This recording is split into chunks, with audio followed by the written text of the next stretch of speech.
I like rethought like the whole way we were approaching the way we care for women. And it really kind of hit me one day when I had a patient and I asked her about checking her cervix. That's like even a small thing that we don't always do. Like, is it okay if I do this thing where I'm literally sticking my fingers in your vagina? And she said, do I have a choice? Right. And that just hit me like, yes, you have a choice over what happens in your body. This is, you have a choice. As a woman, you have a choice. As a person, you have a Nicole. choice. Bless you for that. and then it just became really like important to me to help women navigate this system, help change this system, and help make it so that the birthing person is at the center of the birth experience, which is how it should be. It's a privilege that we all get to be involved in this.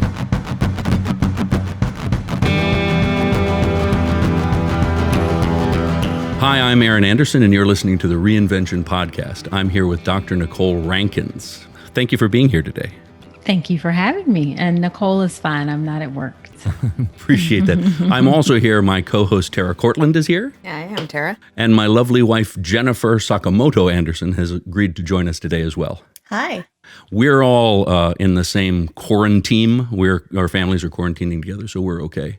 But I wanted them to be here because specifically I haven't given birth and they have. And I thought I would explain to them exactly how that worked, but they explained to me that was maybe not the brightest idea I ever had. So what I'm most interested in, for some background for people who may not know, you are a board-certified OB. Correct. With a practice. You've delivered over 1,000 babies. Mm-hmm. I've been at this for almost 15 years. Wow. And you're also, you also have a business, drNicoleRankins.com, drNicoleRankins.com, where people can learn about birth plans, developing birth plans, moving forward. And then there's a members area where people can also learn more. There's a childbirth education class. Yeah, an online education class.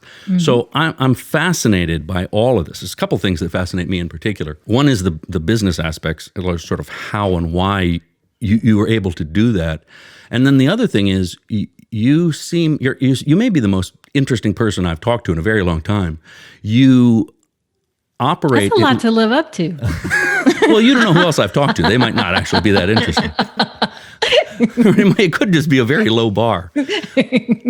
But you seem to operate at this intersection of sort of traditional medicine and a more holistic approach, which I associate with doulas and midwives. And so you operate in this really fascinating middle place.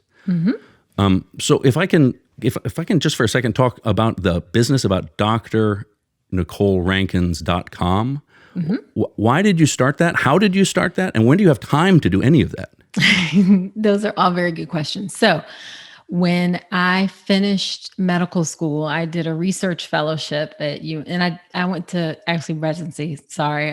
After I did medical school, I did my residency at Duke, and then I did a research fellowship at UNC Chapel Hill. My full intention was to be an academic clinician researcher. And I did that for 7 years, and I was a spectacular failure at it. It just wasn't the right fit for my talents. When you say you were a spectacular failure at that, you mean you just didn't dig the job? I didn't dig the job, but I also wasn't doing what I was supposed to be doing, like getting grants and writing papers and academic medicine like that. Well, and so for the listeners who may not know, I spent nearly a year of my life at the hospital there in Duke, at Duke University Medical Center in the orthopedic ward. So I'm aware of the level of physicians that are there. You weren't operating on people. No. I was there as a patient. I spent a year of my life as a patient in this hospital and at the medical campus across at Fort Bragg. And so those are, to be chief resident at Duke University Medical School, that's no mean undertaking. You are the real deal. Yeah, I'm a smart cookie. You are a smart cookie, right? This is not just your average physician. You did all the stuff. I did, and I did it well. Honor Society, all those good. And my undergraduate degrees are in mathematics and mechanical engineering. You do. So wait, as long as we're there, your background is in mathematics. Your educational background is in mathematics, and then you have a master's in mechanical engineering. I have 2 BS degrees, one in math, one in mechanical engineering. And then I decided to go to medical school. And I did very well there. And you took a year abroad in Kenya and went through Egypt. I studied abroad for a year in Kenya when I was in college. So how do you go from mechanical engineering into OBGYN? Okay, so here's the truth. At the time, it sounded crazy, right? But it still sounds a little bit crazy. I literally was looking in the mirror one day and I saw myself in a white coat. And it like sowed a seed of thinking about, do I want to be a doctor? Like, what is medicine about? Because, most people would take that and be like, oh, I should go shopping.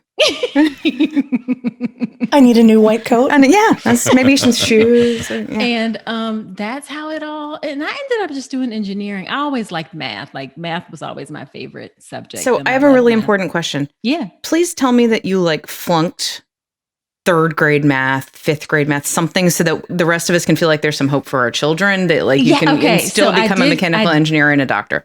I did get a D in physics in high school. Yes. Okay, good. Yes. Yes. All right. I feel so much better. Yes. Vindication. Also, there's also hope for us now, too, that we could also now still become doctors. I'm not calling out anyone's failed a class in medical school, but then I rebounded. But so, yes, of course, I've had like ups and downs. And as I was going to say, like getting into how I got to where I am now and being in academics, I was not doing well as a clinician researcher and had this meeting with my chair who said, actually, it was recommended that you get fired. And that was a big blow to my ego, because as I've laid out, I'm used to being a highly achieving person. So that was a big blow to my ego. And then but it was also like the best thing that happened to me, because it ended up setting me on this path. But I got, I was in tears like, oh God, I can't believe this is happening. And then not that long afterwards, they went from tears to anger. Like, you ain't going to fire me because I'm a quit. That's outstanding. Which I did, but I had to find a new job. And my husband was like, who I love dearly. We've been married almost 15 years. No, more than that. We've been married 15 years. COVID time doesn't count. So I'm really bad. Get lost in the continuum there. And just tell him you've been happily married for 15 years. Whatever the length is. Like, even though like math is my background, I get mixed up with dates. So counting is not your background. Math is your. So, and he was like, sure, you can find another job, but we're not moving. And so, figure it out. And I was here in Richmond at the time. So I I was at my gynecologist, like my annual checkup, and my gynecologist was like, there's this positioning opening at the hospital for a hospitalist. And I was like, what, okay.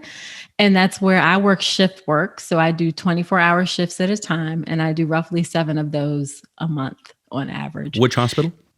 I'm at St. Mary's. Gotcha.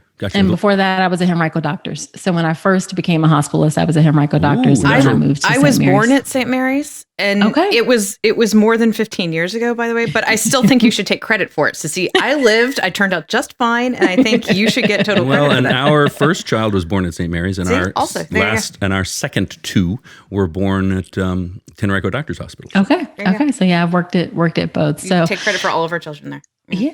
And I ended up being a hospitalist. And then I always felt like being in the office was always like a little bit frustrating for me. I would always be like behind, and because I like to talk to patients, and sometimes I felt like I was like a pap smear factory in some ways. Like I couldn't really like connect with people. That's that's a good business. Just put that on your LinkedIn profile.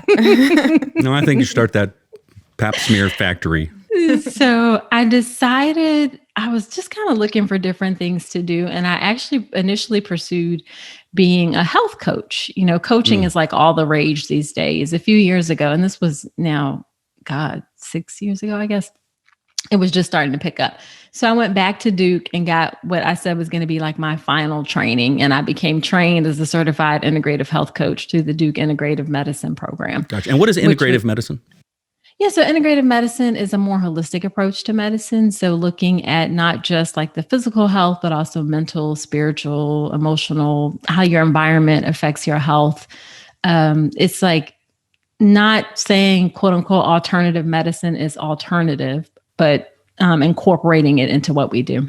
So I did integrative medicine, and then I initially was going to do health coaching, but that proved to be challenging, just like from business model perspective and from like what I don't know. I started it, I did it a little bit, but it was just a little bit of a challenge. And then at the while all of this was going on, I'm figuring out like, what am I going to do?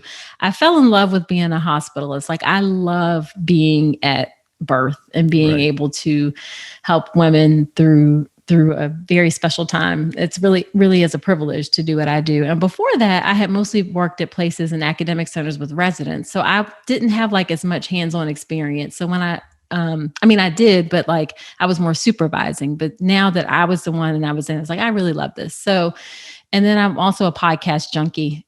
And I was listening to podcasts and I was like, well, how is it to start a podcast? And then it all like sort of came together. Did the podcast come first? The podcast came first. So I don't think we mentioned that. So in addition to your full-time being an OB and running a business online, running an online business, you also run a weekly 5-star rated podcast. Yes. Can you give us the title of that? Yeah, it's called All About Pregnancy and Birth. And I listened to a few of them. They're awesome. Oh, thank you. I love my podcast. Did you learn how to give birth? No, but I listened to the last one, which can you explain it to us now? I can. I absolutely can. There was a guy who you were talking to, a father who was talking about how to become more involved in birth plans and stuff. And I thought it was great. Yeah. I wish that I'd had something like that when we had our children. I wish that he'd had something like that when we had children. He wasn't so bad, though. Well, so before we talk about business, let's go ahead and talk about your mission, the thing that you're doing, because when we had our first child, we had a birth plan. I mean, sort of, but we didn't have a doula. We didn't have anyone to support. And when it came time, Pitocin was involved, and then things got bad in a hurry, and we had to have a cesarean. And then the second one was a VBAC, and then the third one was a much more holistic experience with the midwife and all that. And but it would have been great to have been able to do that from the beginning. So if we'd have had some of what you have, if we'd have had your training, it would have been very helpful. Yeah, I mean, I came to a realization, and I can't pinpoint like exactly when this happened, that the way we treat women in maternity care in the U.S. is wrong and has lots of ways that it needs to be improved. We don't center women at the center of the birthing experience. It's kind of more at the convenience of the hospital, the physician, and the birthing person is kind of an afterthought, which is completely backwards. It should really be that the person is at the center and we all work around her. Yeah, that's exactly what happened. The Pitocin came in because of a shift change. And honest to God, that began, right? Pitocin is the devil. It was the beginning of the end. And from the beginning, I knew this, and, I had a mini birth plan and all of that sort of thing. And I knew lots of tools to, have the birth that I wanted. And it just all went to hell. And so,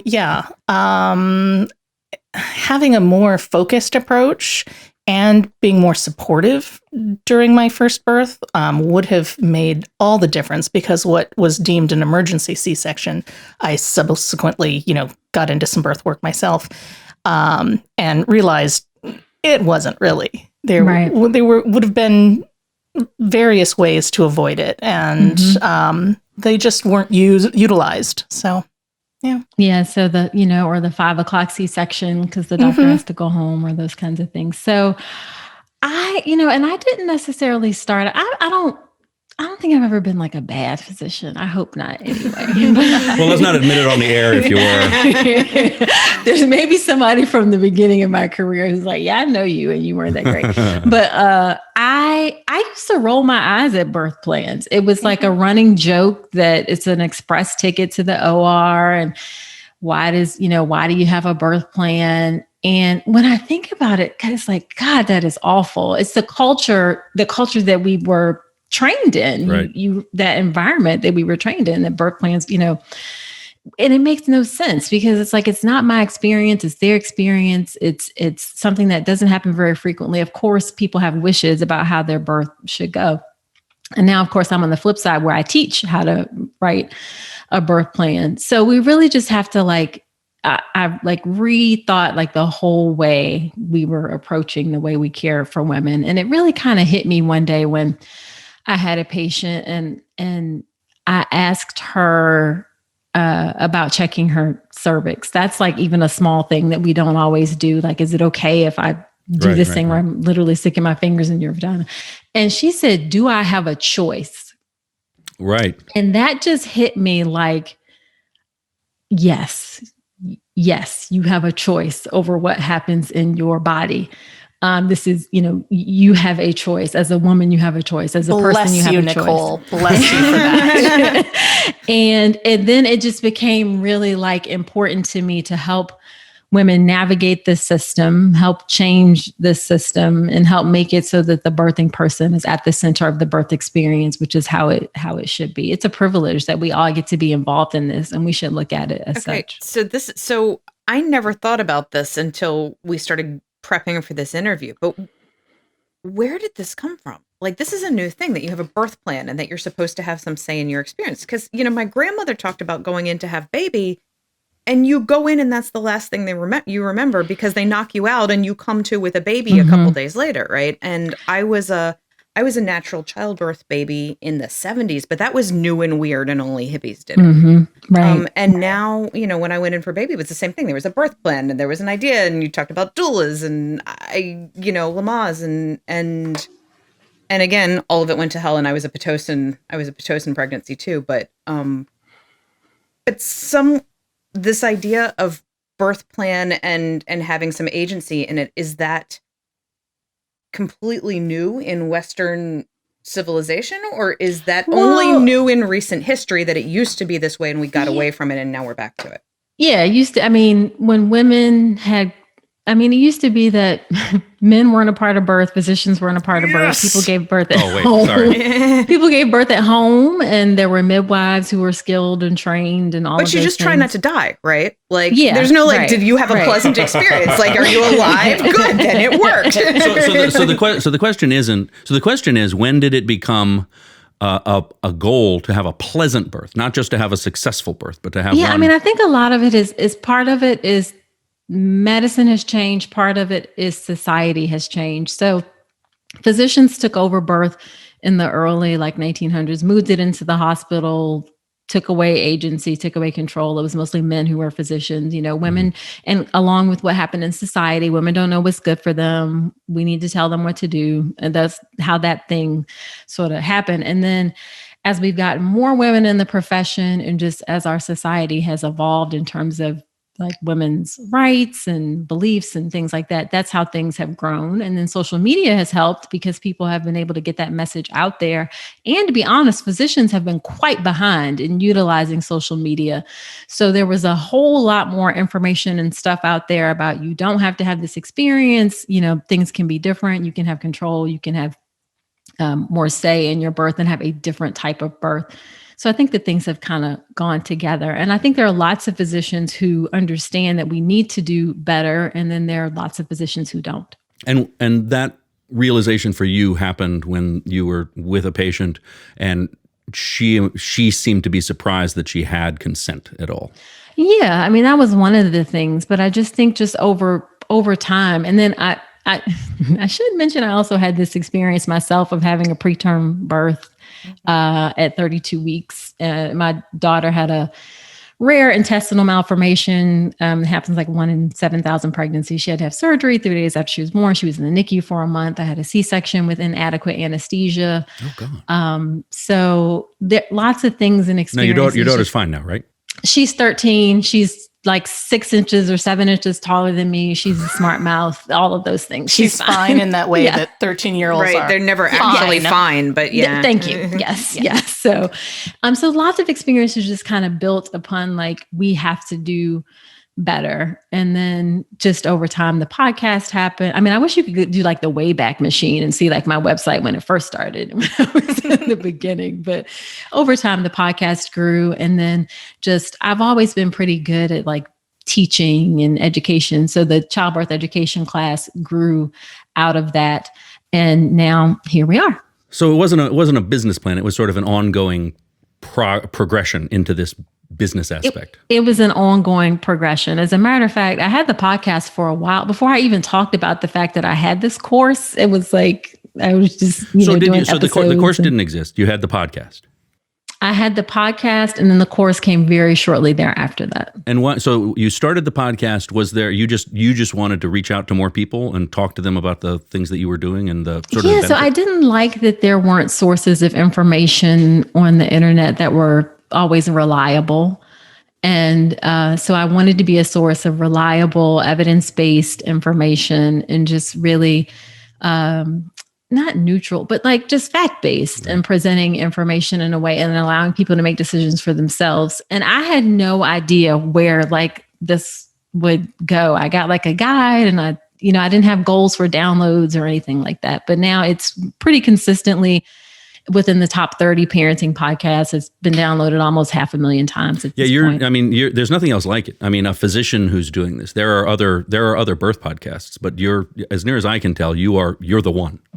Yeah, I am the only physician that I'm aware of in this space. But the thing about it is though that yes, there are other birth podcasts, and I've actually been intentional about trying to connect with other of those podcasts. I've been on some, they've been on mine, just because physicians are not the keepers of this space. It should be, doulas, childbirth educators. We should all be working together collaboratively to help make the birth and the birth experience better. Okay, you just got like 10 gold stars in my book. You gonna have another baby now? I think I should have another baby. I want another baby. I want to have another baby. Oh dear God, no more babies. Too old. Better you than me. I was too old for the last ones. So this is very intriguing to me. So you started in the medical space, sort of became disillusioned with some aspects of that, and sort of started moving towards the more holistic approach, which included a certificate in integrative medicine. And then the podcast after that.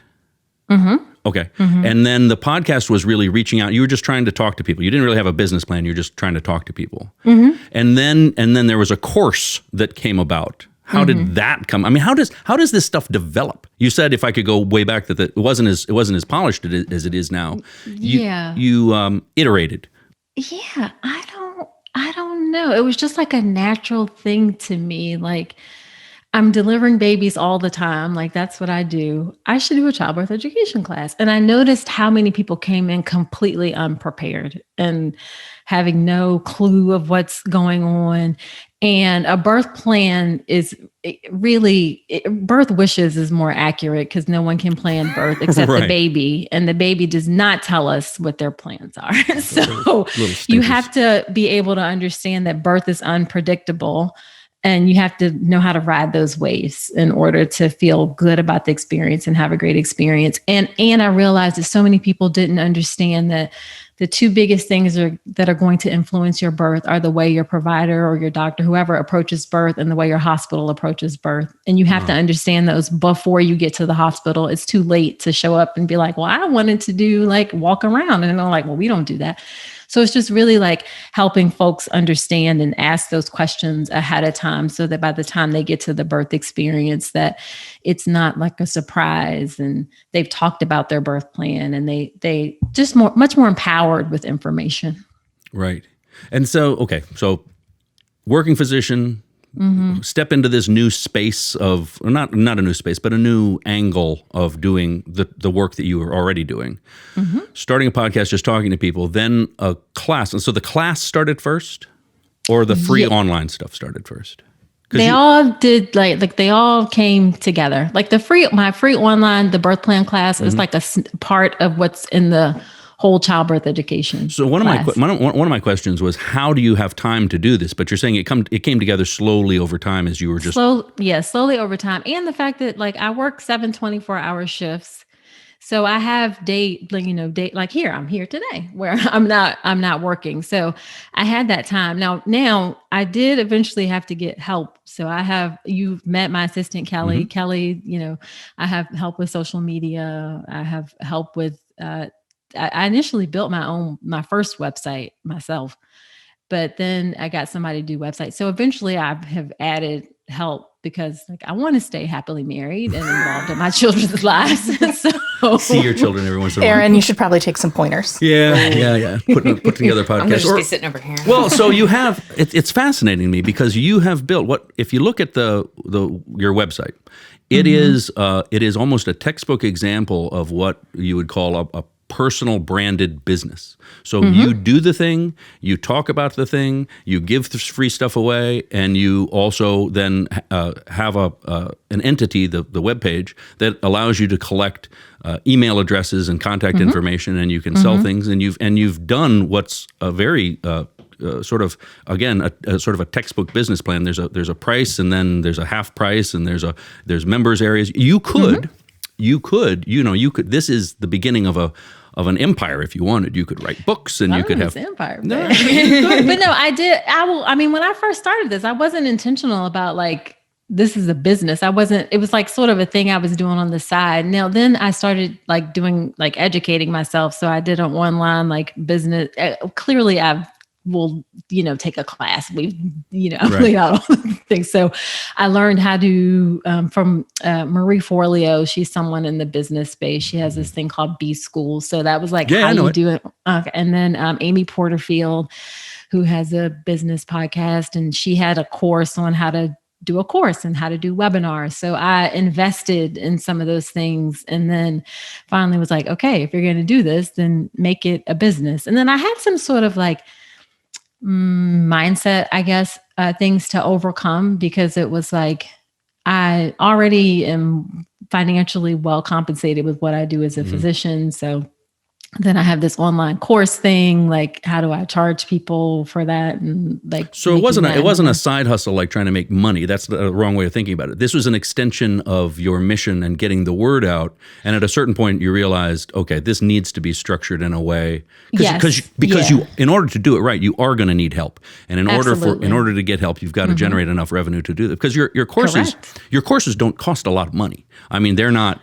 And that's intentional. Like, I keep it low cost because I want it to be accessible. So I got to the frame of mind that I give away tons of valuable information in my podcast, and then this tiny snippet of the course is the paid piece. So I've made peace with that. What it really looks like from the kind of outside, just the last few days looking over your things, it looks like this started out almost like a passion project for you, a creative outlet that just kind of built. So as far as, what Aaron does with this podcast and discussing how to pivot and change and reinvent yourself, it seems like a reinvention that didn't come out of desire for monetary or business gain, but more just something. Podcasting can be creative. You had some downtime and, you wanted to get the information out there, and that really comes through in your branding. So it doesn't, at no point did it look like just a business model that, moms would come to hand over money to get a basic packet sort of thing. Right, so that was really nice. And, changing the culture of birth is so important for women, for individuals going through the process, that I'm impressed. Yeah, it is clearly not a money grab. It is clearly designed for a mission to make the world a better place. And and it's fantastic. And that's so central to birth work. My purpose is service. I am here to be of service and to these people who I really genuinely consider it a privilege to be involved in what I do, and I'm grateful that I have grown and that I do it pretty well, if I do say so myself. So you just squeeze this, this business into your life.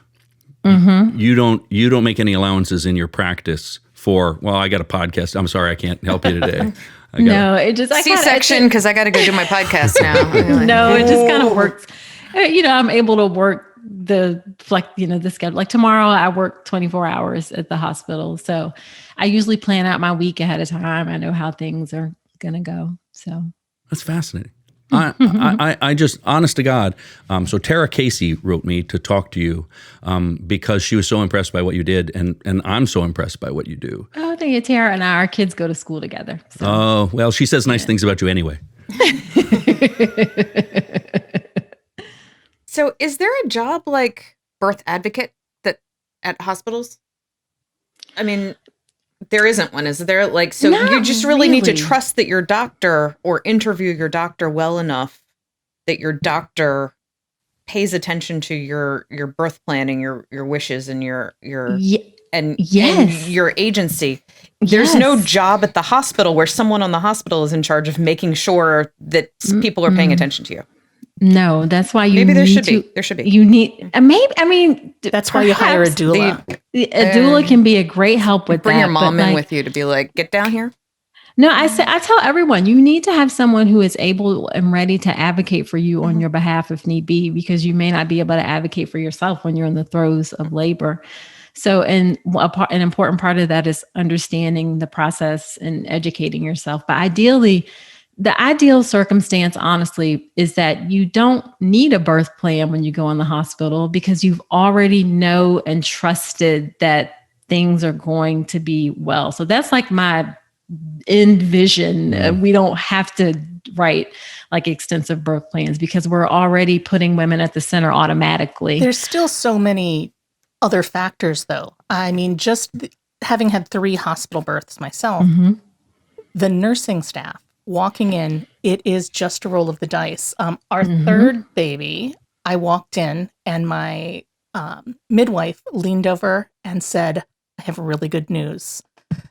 I won't name her, but a particular nurse is here. She never works the night shift and she happens to be here. It was 2 a.m. She said, this is the best thing ever. And, it was someone that she had worked with and knew was very much more women-centered, holistic. Baby was malpositioned a little bit. My babies tend to sit a little diagonally. That's my fault. Yeah. That's mine. And she knew to put me on my side and do a couple little moves to kind of help baby get in a better position. But that sort of thing, if I'd had her for my first birth, things might have gone differently. So mine was different because mine was the roll of the dice of the doctor. Like I had interviewed the doctor, I picked out the doctor, I did all the things. The doctor is the one who's like, we have to induce labor now, like went to the hospital inducing labor. And then 9 hours later, the doctor's off duty and I got somebody new just walked. Like, I don't know. That was the same for us. I loved my I had OB. no idea that kind of thing happened, right? Like, and this is why it's, and where I say it's important during like one of the the free birth plan class I have, a couple of the questions are, will you be there for my birth? Yeah. And if not, who's going to be there? Yeah. Well, the doctor who was the final doctor on duty is the one who billed me for it. So I got the bill and I'm like, I don't pay this guy. He just walked into the very end and put a stitch in. Like, I don't know. He didn't do a lot of work. I have, when we were going through our second pregnancy, I was quite adamant about trying for a VBAC, which my personal OB was extremely supportive of vaginal birth after cesarean. And, but she was in a big practice. And during my first birth, she was off duty. And so I got a random, I got the head of the group at that time. But with the second birth, I had seen a number of different OBs. And I remember leaning over and telling my husband, okay, as long as it's not this doctor, I'll be fine. And what are the chances? There's like 9 or 12 different OBs in the group. And guess who it was? And guess who was on a double 24 shift when I walked into the hospital. Right. And and I had to fight tooth and nail. She was not supportive of the VBAC. She had been unsupportive of a number of my choices during pregnancy. And and I'm a little hard-headed though, and I got my way. So how prevalent is it for, I said that you were unusual for entering this space as a physician, and unfortunately that's true. How how common is it for people in the hospital to be supportive, for the staff, nurses, other doctors to be supportive of birth plans? And Yeah, it really just depends. I mean, I think both the hospitals the hospitals in this area are pretty good, actually, and very supportive and putting that person at the center of the birth. But in other places, it is not like that. And you just don't know until you know. And you have to ask the questions ahead of time so you can control as many of the things that you can control, including potentially moving to another doctor, getting another practice if you need to. I've had so many people say like, well, I'm 30 weeks and my doctor just said, why in the world would I have a birth plan? Don't do anything like that. And I'm like, that's a red flag. Okay. So, and you can find somebody else. Trust me, like just you don't have to stay in that environment. And a lot of, well, I've been with this person before my pregnancy. And she's talking about me, isn't she? yeah, she is. She is. And it's like, no, you don't. I've had a couple birth story guests on my podcast. I had one, I don't necessarily recommend this. I had a birth photographer who fired her doctor in the middle of labor. Oh, whoa. And I had another one who found a new midwife at like 41 weeks. Whoa. So yes, like I think I don't recommend that because that's tough, but there are opportunities for you to find new people. Absolutely. Because there are good providers out there. Sometimes you just have to look. Well, I think being based here in Richmond, I think we've got a really great birth community. There's a doula training program here founded by the amazing Therese, who we lost. And at 35 weeks, I went through exactly the experience you just described. And again, I loved my OB, but the chances of her actually being the one to be at my delivery were almost non-existent.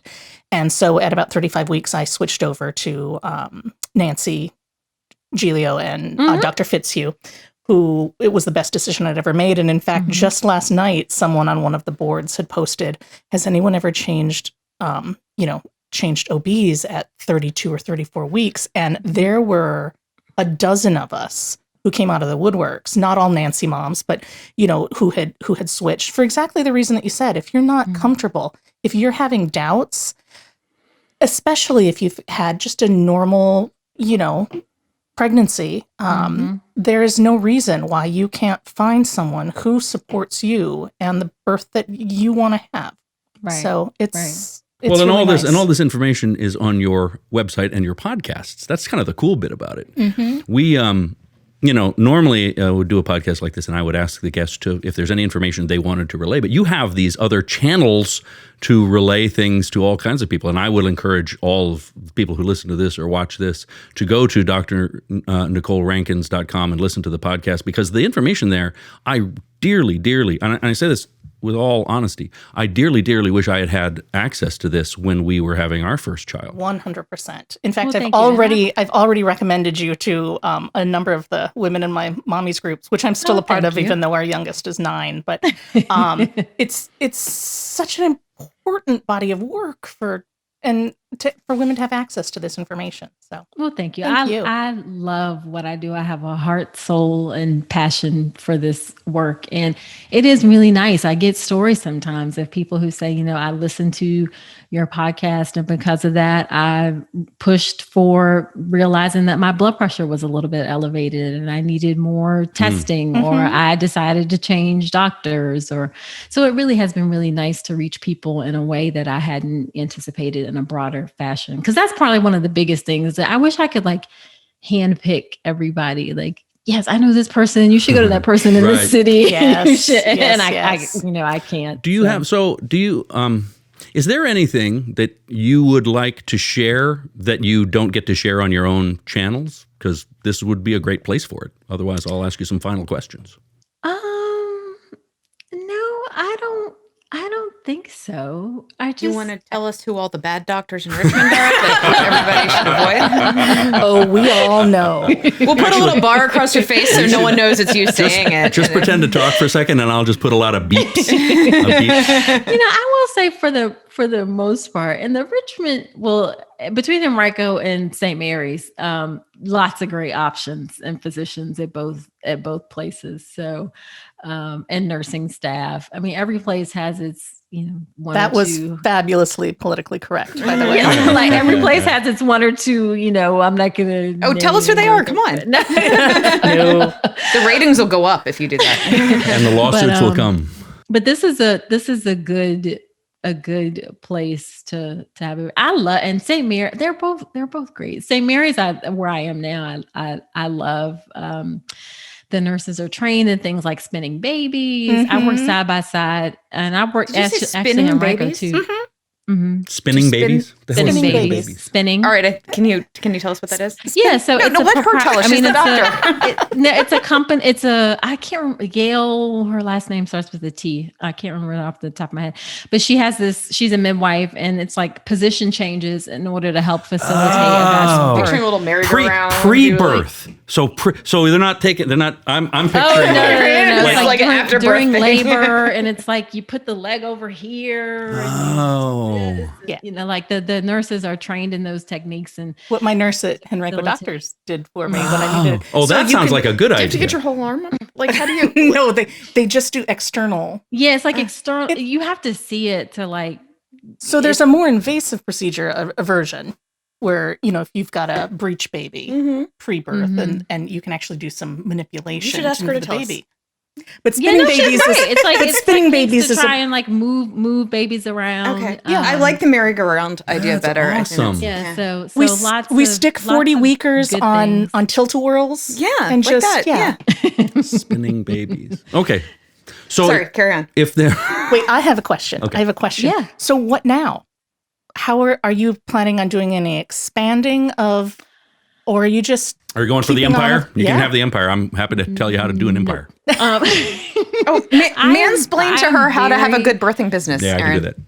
Yeah, I am very happy with where I love my podcast.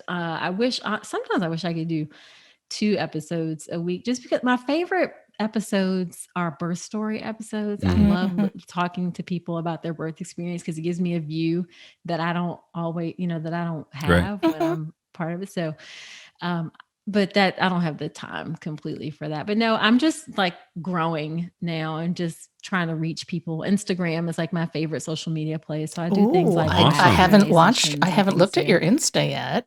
Yeah, so Something to look forward to. What's your pictures. what's your Instagram handle? at Dr. Nicole Rankins. I'm everywhere at Dr. Nicole Rankins. See, it's a personal branded business. It's perfect. It's textbook. It's brilliant. Do you ever run out of stuff to talk about on your podcast?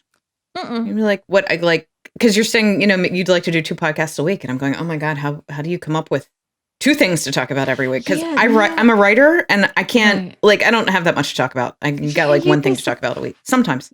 You'd be surprised. People also give me like ideas and topics that I don't always think about. Like Baby for spinning. instance, when I had a birth photographer on, I never would have thought to have a birth photographer on my podcast. But I was like, oh, that would be fun. Let me talk to somebody. I'm like learning new things. So I don't think I run out of things. I could start recycling topics because I have people for a short period of Right. time. They're Yeah. with me typically during pregnancy. And then they are they're not going to listen when their kid is like 9, she would. 5 years Yeah. old. Although Right. I will say that people tell me that they binge listen, which I was surprised about. Sure. They'll go through and listen to all 100 episodes.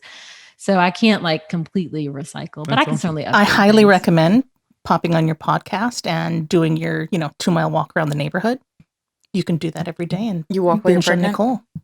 Oh yeah. So let me I let just me laid in bed and ate cake. so let me ask a couple wrap questions. Yeah. So if you could, so there's 2 questions, one about business and one about life. So if you could give one piece of advice to any mothers or expectant mothers or family members, support staff, or anything like that, people, fathers, right now who don't know anything about anything, what besides go to drnicolerankins.com, what piece of advice would you give them?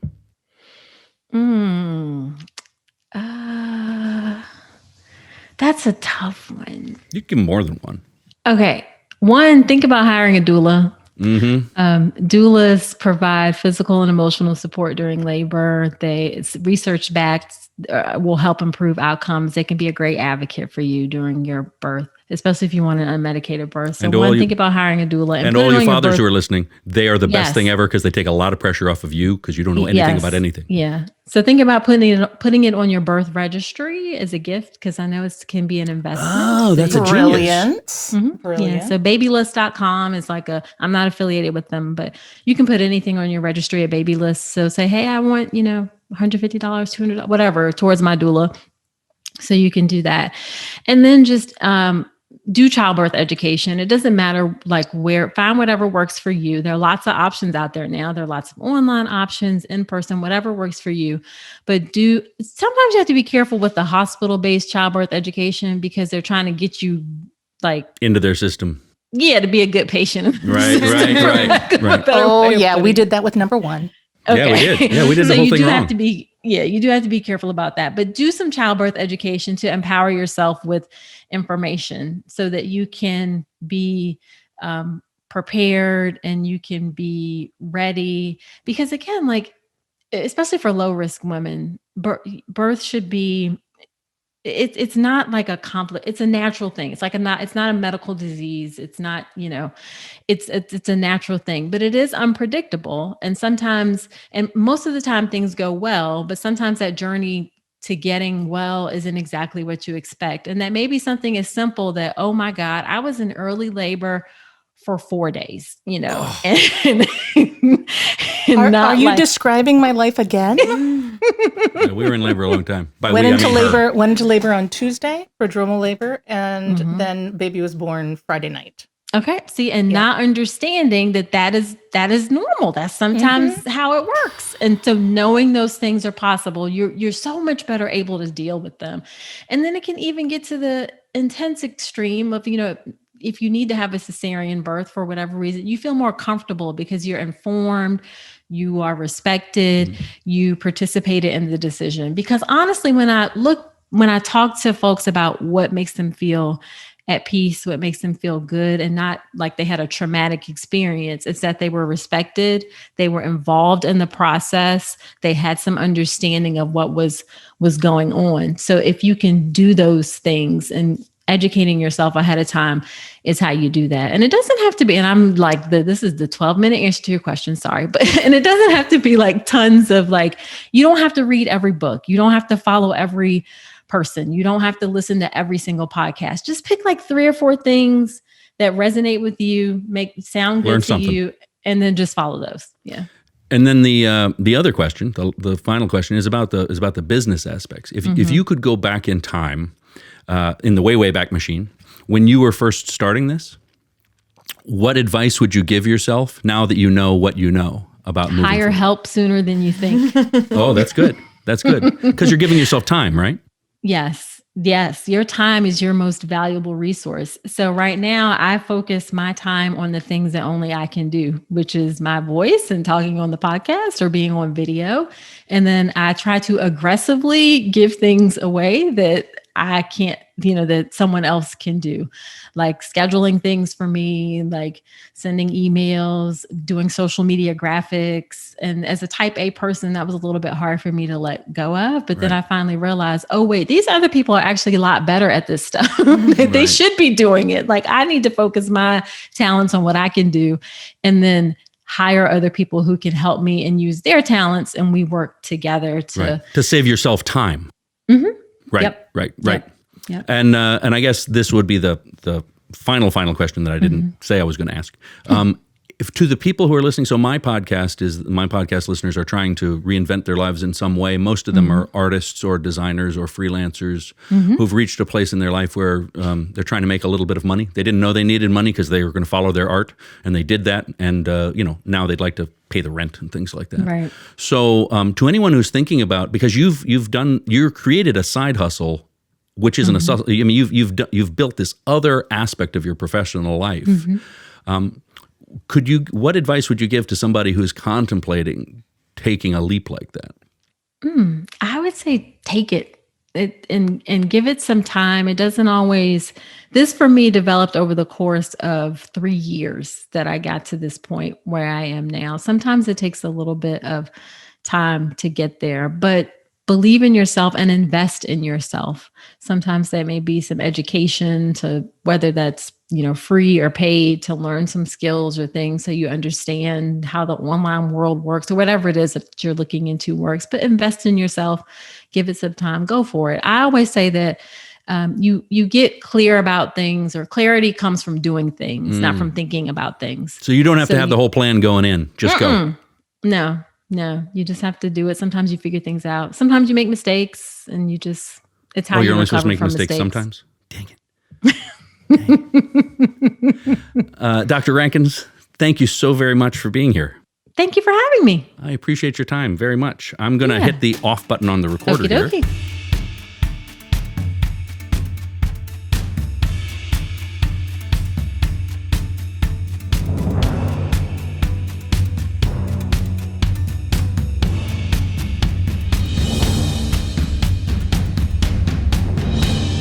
Visit reinventionpodcast.com for transcripts and other free resources.